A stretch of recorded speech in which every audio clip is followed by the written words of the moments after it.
त्यासाठी राज्यभरातून प्रमुख पदाधिकाऱ्यांची आज बैठक होती आणि हे सर्व प्रमुख पदाधिकारी या निवडणुका तसं काय आमच्या लोकांना नवीन नाही आहेत। निवडणुका डोळ्यासमोर ठेवून आम्ही कधी काम करत नाही।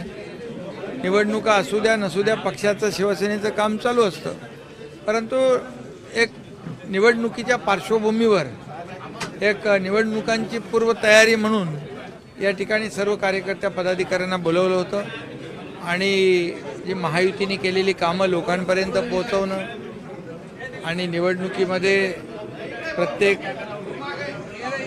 पदाधिकाऱ्याने आपापली जबाबदारी पूर्ण करणं, या सर्व कार्यकर्त्यांच्या निवडणुका आहेत। आता लोकसभा विधानसभा आमदार आणि खासदारांच्या निवडणुका याच लोकांनी लढवल्या आणि जिंकून दिलं।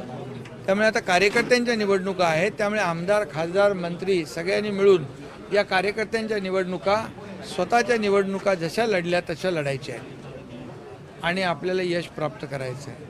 आणि त्यामुळे महायुतीने केलेलं काम, मी मुख्यमंत्री असताना 2.5 वर्षात केलेलं काम, झालेला विकास, लोकाभिमुख कल्याणकारी योजना ज्या केल्या आपण, लाडकी बहीण योजनासारख्या, त्या लोकांपर्यंत पोहोचवणं।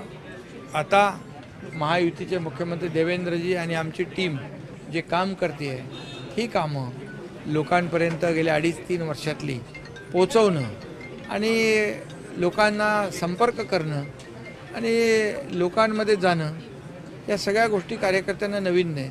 त्यामुळे निवडणुकीच्या पार्श्वभूमीवर निवडणुका आल्या की आपण अशा बैठका घेत असतो, तशी ही बैठक होती।